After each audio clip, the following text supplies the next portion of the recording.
Porque é que nunca nos aborrecemos com os amigos? Porque a verdadeira amizade é sempre aventura, exploração dos mistérios da vida, busca. É assim que nasce a amizade na infância e na adolescência. Duas crianças tornam-se amigas inventando brincadeiras, libertando a fantasia e indo explorar o grande e misterioso mundo que os rodeia. O livro de Mark Twain, As Aventuras de Tom Sawyer, mostra-nos este aspecto vital, criativo, aventuroso da amizade infantil. O companheiro de brincadeiras, nesta idade, não é o amigo indolente das reuniões ociosas. É um ser debruçado sobre o mundo, vibrante, capaz de evocações. Cada um tem necessidade do outro para dar corpo, para trazer à cena um mundo imaginário, através do qual possam explorar depois o mundo real. Não há nenhum conhecimento do mundo que não parta da fantasia. No momento em que esta desaparece, em que cessa a criação do imaginário, desaparece até a curiosidade e acaba o saber. Isto acontece em qualquer estado da vida. É, porém, na infância e na adolescência que mais claramente opera este mecanismo do conhecimento. Em comparação com a infância, na adolescência diminuem as fantasias de aventuras no mundo, mas torna-se mais profundo o interesse pela vida psíquica, pelo mundo social, pela história. Todos os adolescentes devem escolher, desde o início, numa gama mais restrita de possibilidades, que relação estabelecer com os outros. Todos são, em alguma medida, psicólogos que perscrutam as suas psiques e as dos outros, para os compreender. Nesta busca da própria identidade e ainda das diferenças com os outros, a pessoa mais próxima, a que é mais estudada, é o amigo. Aquele que está mais perto de ti e que, assim, podes estudar como a ti próprio visto do exterior. O amigo da adolescência, portanto, não é o idêntico, é o semelhante. E, ao mesmo tempo, o diferente, o extremamente diferente. É aquele que nos abre uma perspectiva diferente do mundo, que viu aquilo que nós não tínhamos visto, que explorou por nós e continua a explorar connosco novas regiões da experiência. Todos os adolescentes, em alguma medida, são filósofos, porque põem a si próprio perguntas cruciais. Porquê é que as coisas são desta maneira e não de outra totalmente diferente? Porquê é que eu estou aqui e o que é que vim fazer? Para onde vou e para onde devo ir? São os domínios da consciência que lhes revelam, estupefacta de si própria e do mundo, estupefacta e fascinada. Sente-se uma sedução em cada coisa que pode acontecer e uma perda em tudo aquilo a que se renuncia. A amizade tem algo a ver com este domínio. A relação com o amigo indica as possibilidades e os limites da pessoa. A amizade é identificação e diferenciação. No livro Narciso e Boccadoro, Hermann Hesse apresenta-nos dois amigos totalmente diferentes. Narciso é um sábio e um asceta. Boccadoro é um artista sensual, mas não sabe o que é, porque não se afastou da sua infância e do amor pela mãe. O amigo Narciso obriga-o a procurar dentro de si até encontrar a sua verdadeira natureza. Quando a descobre, Boccadoro vai para o convento, longe de Narciso, que apesar de tudo ama, para seguir o seu destino. O encontro entre amigos é sempre descoberta da própria diversidade, da própria unicidade e ainda da própria solidão, do próprio risco individual. Certamente que a amizade é também tranquilizadora, porque o amigo está contigo. Juntos, os amigos fazem coisas mais perigosas. As duas raparigas que querem ir ao baile não têm coragem para ir sozinhas. Unidas, sentem-se mais fortes, mais seguras, menos vulneráveis. Mas mesmo que vão juntas, não é para estarem juntas. A dançar estarão cada uma por sua própria conta, com um homem diferente. Cada uma dará um pequeno passo na entrada da sua individualização. Depois farão confidências uma à outra sobre as coisas do amor, analisarão em conjunto as suas experiências, feitas embora com pessoas diferentes, procurando estradas da vida diferentes. A amizade tranquiliza e diferencia. Quanto mais dois amigos se encontram, mais são obrigados também a caminharem sós. Como dois caçadores ou dois guerreiros que se ajudam um ao outro, mas devem depois bater pistas diferentes, enfrentam inimigos individuais. Sobre este ponto, a descrição de amizade que vulgarmente se faz é falsa. Os estereótipos insistem sobre a amizade como proteção, como hábito, como de clausura. Evidentemente que isso pode acontecer. Mesmo na adolescência, o grupo de amigos, nascido para explorar o mundo e os seus mistérios, por vezes fecha-se sobre si próprio para se defender dos desafios do mundo. Mas, neste caso, poderá continuar a falar-se de amizade pessoal. A estrutura reticular da amizade perdeu-se. Já não há encontros. O grupo de amigalhaços tornou-se uma coletividade compacta que exerce um controlo total sobre os seus membros, como uma aldeia, como uma tribo. Põe de parte as experiências que possam seduzir o singular e modificá-lo. Exclui outras amizades fora da coletividade. É um núcleo totalitário, ciumento, punitivo. Esta coletividade teme, sobretudo, o desafio de uma nova coletividade nascente. Tem medo do enamoramento que a fracciona. O grupo de amigalhaços é, portanto, a negação mais total da amizade criativa. Ele procura prolongar a sua existência expulsando os indivíduos que se lhe rebelam. Por fim, dissolve-se pela traição dos seus membros. Um a um, estes vão-se sorrateiramente. Ou porque se casam, ou porque encontram um trabalho, ou porque mudam de cidade, ou simplesmente porque sentem a necessidade de reconquistar um pouco da sua individualidade.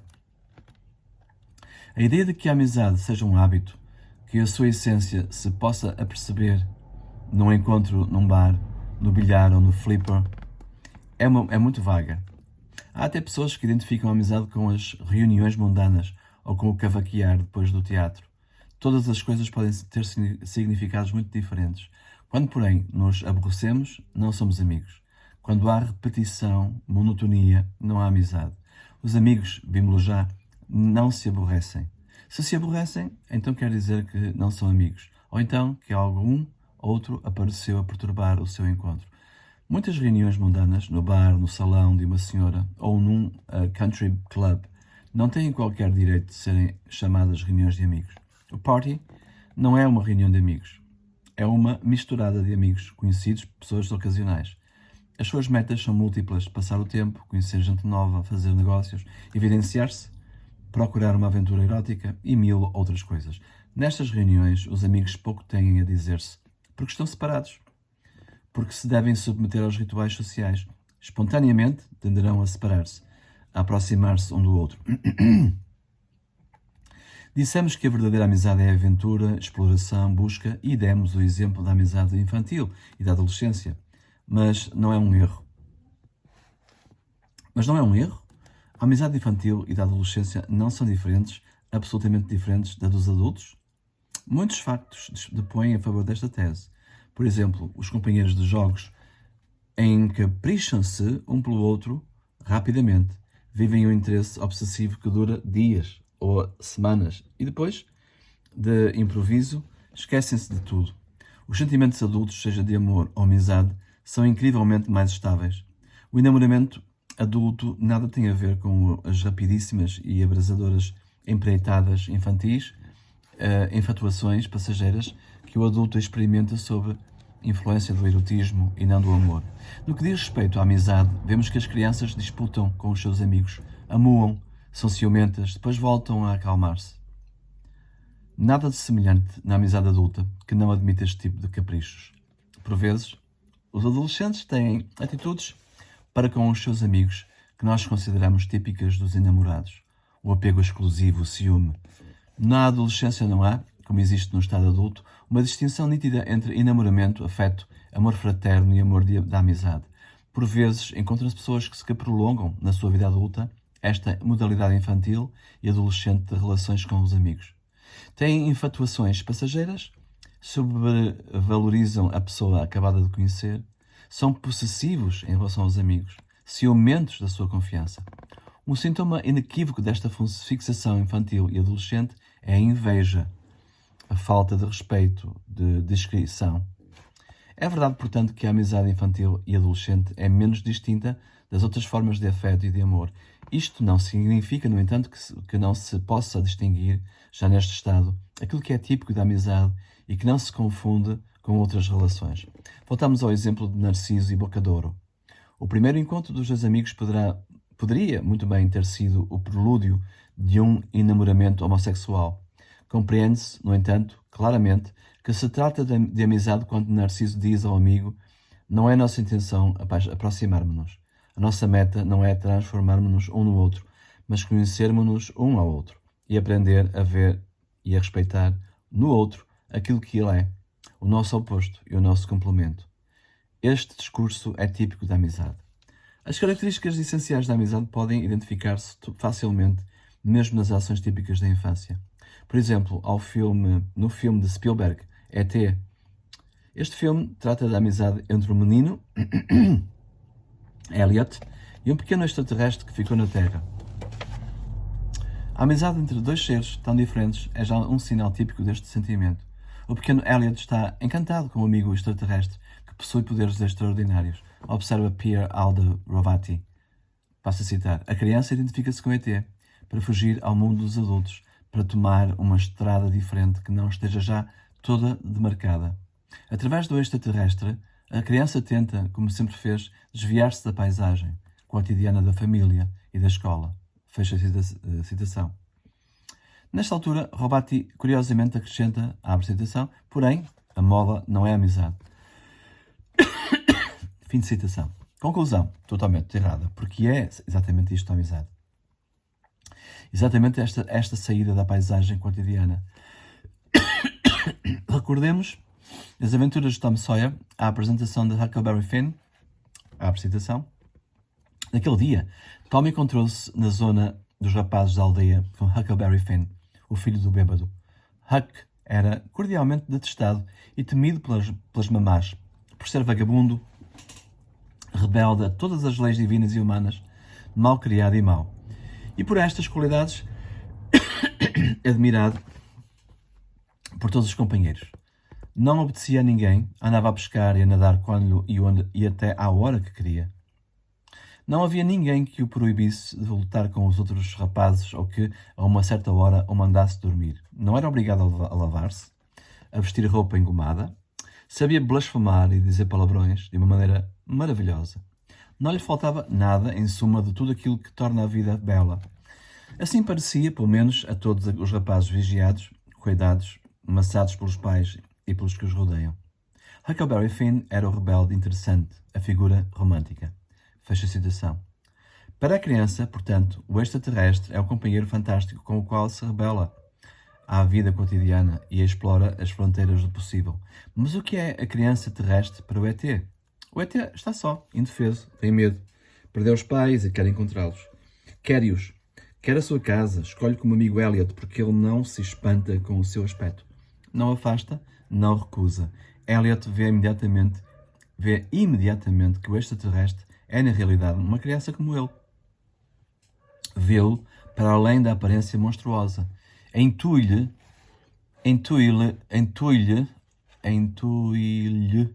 a essência e as necessidades. Até isto é típico da amizade. Para o ET, então, a criança é um meio de encontrar os pais e a casa. E por isso o ET ama Elliot a ponto de escolher a morte para não lhe fazer mal. A cena do hospital tem toda a violência e a dramaticidade das grandes amizades clássicas, nas quais os amigos se oferecem para morrer um pelo outro, como Damon e Pityu, como Orestes e Pílades. Seria, porém, enorme erro confundir estes sentimentos com o enamoramento. Os enamorados querem estar juntos. ET está no exílio, quer ir-se embora.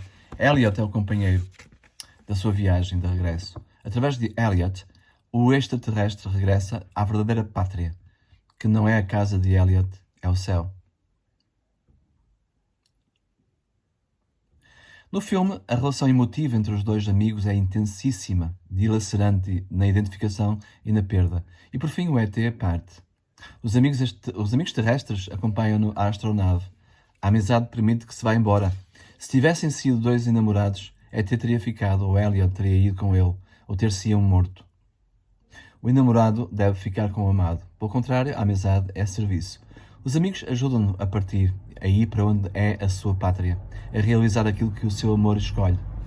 Isto não é típico da amizade infantil ou adolescente, é o da amizade tout court. O amigo, portanto, é sempre um extraterrestre que consente em desviar-se do percurso cotidiano à descoberta de um algures, de outra forma inacessível. O amigo é sempre aquele que nos ajuda a caminhar para onde o nosso destino nos chama, mesmo à custa de nos perder.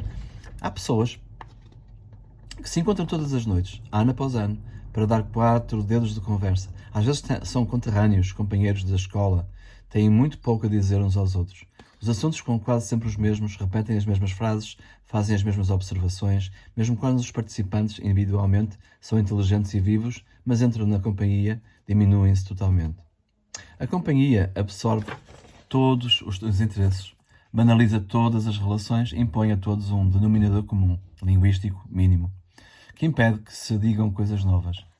A conversa, construída sobre repetições infinitas, já não pode fugir de si própria. Já não são possíveis encontros, já não se pode comunicar, nem experimentar novos sentimentos. Já não se podem conceber novas ideias. O real coincide com o existente e este com o repetido. A companhia ilustra de forma emblemática a estupidificação e a degradação do indivíduo por obra do grupo, quando o grupo não tem um ideal, uma ideologia, nada. A companhia amigável é um grupo tradicionalista, sem outra meta senão a sua própria sobrevivência. Muitas vezes constitui o renascimento do grupo de amigalhaços da adolescência. Vimos que este grupo se quebra quando os indivíduos se namoram, se casam ou se vão embora. Aqueles que vivem nas grandes cidades não voltam a reconstruir, em geral, formações sociais deste tipo. A grande cidade é anónima. Os vizinhos têm poucas relações uns com os outros. Os amigos moram em locais diferentes e, para se encontrar, têm de combinar o encontro. Nas pequenas aldeias ou nas pequenas cidades, ao contrário, depois de uma fase de separação ou de individualização, os ex-companheiros de escola voltam a encontrar-se. No grupo entram a mulher e o marido, qualquer outro familiar, os filhos. Depois de um certo tempo, a coletividade mistura-se, reestrutura-se como uma sociedade fechada. Muita gente, quando pensa nos amigos, tem em mente este tipo de formação social. Compreende-se, portanto, porque consideram a amizade pouco estimulante e porque têm muitas vezes desilusões. Esta companhia, de facto, acaba por conter em si um pouco de tudo. Há algumas relações de amizade verdadeiras, ainda que se aviltem e inibam na coletividade. Há depois muitas relações amigáveis pouco profundas ou pouco sinceras, baseadas mais no hábito do que no verdadeiro interesse. Há, por fim, relações de pura conveniência ou relações hostis, mascaradas de amizade. A coletividade abarca dentro de si todas estas diferentes relações e impõe-lhes um código de amizade comum, torna-as artificialmente iguais. Desta maneira, nascem a indiferença, as tensões, a inveja, a hipocrisia, o antagonismo. O importante é que sejam respeitadas as regras do comportamento social, os rituais, e estes impõem que todos se considerem amigos e se tratem como amigos. A companhia amigável assemelha-se a um clube. Poder-se-ia até dizer que a sua estrutura é a de um party mais congelado, embalsamado, tornado permanente. É neste mundo de sociabilidade que proliferam as formas de hipocrisia amigável. Abraços, beijos, mas também falsa confiança, inveja, maldade. Porque se confundem estas coisas com a amizade? Porque é que, quando se fala de amizade, se evoca, primeiro que tudo, a sociabilidade insensível do grupo? Porque vêm à mente a companhia, os amigalhaços, o clube, o aborrecimento? Porque não vem à ideia a busca, a aventura, como na infância, como na adolescência? Estamos cada vez mais uma vez perante o processo de remoção que as estruturas sociais, as instituições consolidadas, criam em relação àquilo que está vivo, irrequieto, àquilo que procura o novo e o diferente. A amizade como busca inquieta é perturbadora. A mentalidade cotidiana, portanto, atribui este tipo de amizade à infância. Mais tarde, ao contrário, já não se estará mais disposto a estas coisas. Da amizade adulta espera-se que seja repousada, séria, previsível, aborrecida, como apontamos naquela dos amigalhaços ou na do clube. Ao contrário, tal não é verdadeiro. A amizade fica sempre a mesma, tal como a coletividade. Na infância, os deveres comunitários manifestam-se através da escola, no colocar o chapéu, no não tomar banho, no voltar imediatamente para casa à noite, em todas as infinitas obrigações que o indivíduo enfrenta no processo de robotização, que sempre foi o ideal coletivo. Mas entre o indivíduo e a coletividade existe tensão. A amizade é a parte do indivíduo contra a coletividade. Naturalmente, a comunidade prevalece sempre, absorve dentro de si a amizade individual, faz dela uma molécula de qualquer coisa, de qualquer outra coisa. Mas a tensão não se pode eliminar, reaparece. A amizade é este reaparecer da tensão, bem como da individualidade e da sua exigência de espontaneidade e de autenticidade.